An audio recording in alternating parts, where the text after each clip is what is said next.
attempt on Tarek was, in my opinion, like next level. Most amazing thing about trying to kill Tarek Zahed is that everybody knows he's the trusted and loyal lieutenant of the Comanchero boss, Mark Buddle, Australia's most wanted man.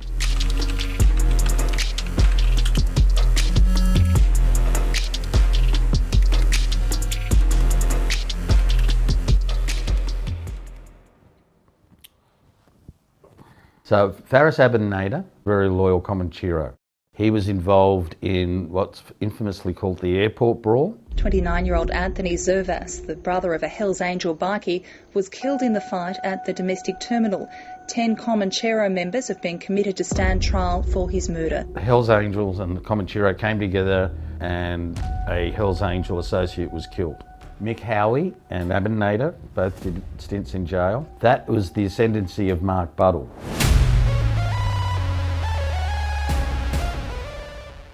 Mark Buddle is a Housing Commission boy from Maroubra, very tough guy.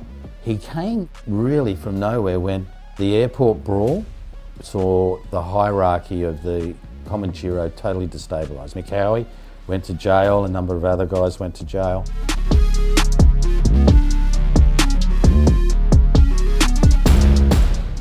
All of a sudden, this very young guy, he was only in his 20s, just said, "I'm the boss." And nobody challenged him and he took it over.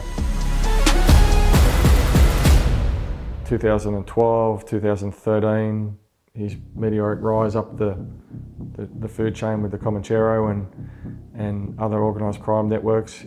There was always that capability that he had because he was smart enough to commit significant crime and not really leave the evidence around that pointed the finger at him. There was always a lot of rumour and innuendo and intelligence. I saw him once in the dock. He'd been charged with assaulting his now partner Mel Tawisha and her sister. The facts were horrendous, like really violent. Never was proceeded with, but he can be quite an imposing character physically. He's suspected of being involved in a number of murders. The most high profile is that of a security guard, Gary Alabon. 59-year-old security guard was ambushed and robbed while delivering money in the inner city in 2010. He handed over the cash and started to walk away, but the armed men shot him anyway. That was one of the most senseless murders. It was a man doing his job and it was an execution, pure and simple. The police have come out publicly and said they believe they know who the four are and have also listed Mark Buddle as a person they'd like to speak to. It heats up to the point that he goes, "Oh, it's too hot for me here, I'm out of here." And he goes overseas and the arrogance of him over there says, "Well, I still want my reach."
He left Australia and established himself overseas, first in Dubai, and now he's been moving around, but still has complete control of that club. And he pays a lot of good money. He buys loyalty. He's also very, very feared. People that haven't followed him, like Faris Abanada, end up dead. So Faris Abanada, he was out of jail, and by all intents and purposes, he was leading a pretty clean sort of life. I mean, he obviously still had connections, but there was talk of a splinter group from the Comanchero patching over to the Bandito. Abanada was rumoured to be going there.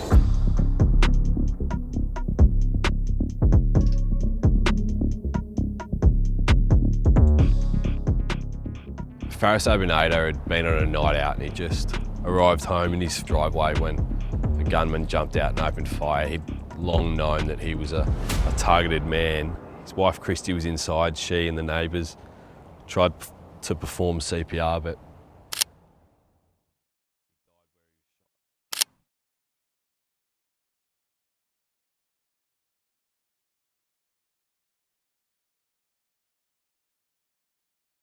Oh, what do you got, mate? so we went to Faris Abanada's home, same place he was killed. His wife still lives there with their young kid. She's raising their little child on her own. Tried to have a chat to her. She didn't want to come on camera, but she said to me, there's no point. I don't need to be in the papers. What's it going to do? It is what it is. They're just killing each other. There's nothing I can do about it. So, yeah, it gives you quite an insight into what happens after the gunmen leave.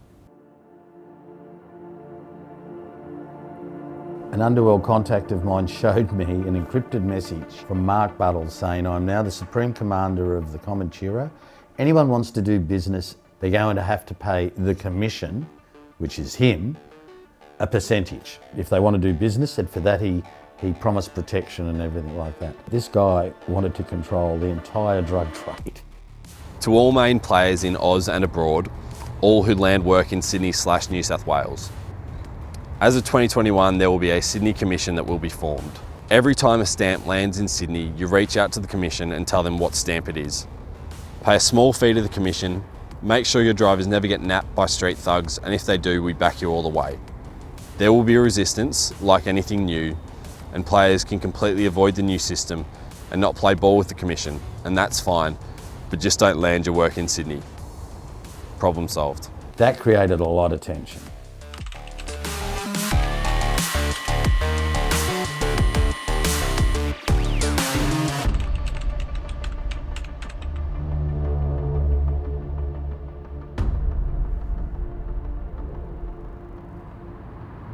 So around the time that Faris Abanada is killed, the streets are suddenly filled with talk about the theft of 400 kilograms of cocaine that had been imported into Sydney by Mark Buddle. Buddle's not somebody you want to mess with, nor are the Comanchero. And so they set out looking for the person who has ripped them off. I mean, 400 kilos of coke, that's millions of dollars, millions and millions of dollars down the drain. There's extortions, kidnappings, and eventually Buddle gets word that, well, somehow, that Hamzy is potentially behind it. And what's really interesting about this is that Buddle and Hamzy have history.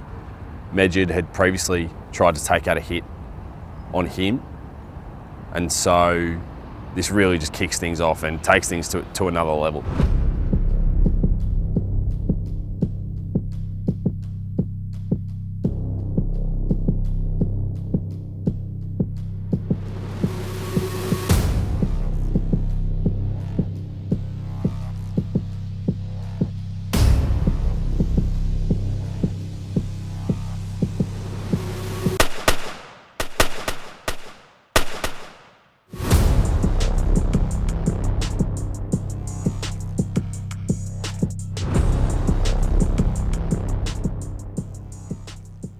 These two blokes jump out of the car and start sprinting up the hill. Police allege they're the two blokes who opened fire. Roughly that time, Hamzy had walked out the front door of his home.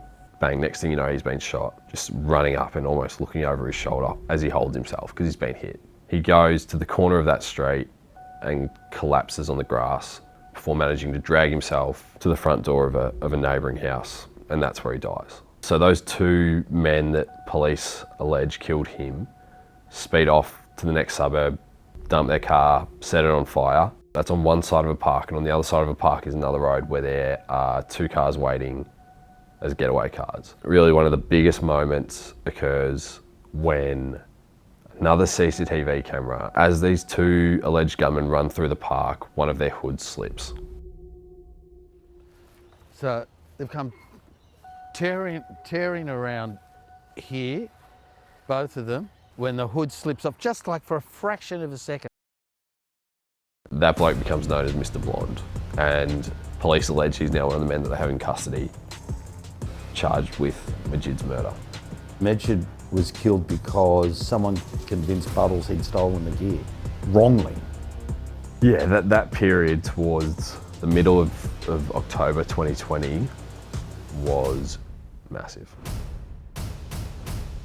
Majid Hamzy, when he was shot, he ran with bullets in him round the corner to the home of a guy called Wissam Mir, a former underworld figure who used to run around the cross, was involved in bikie gangs, says he's cleaned up his life, but still knew Majid and he died in his arms. I'm going to try and ring him now.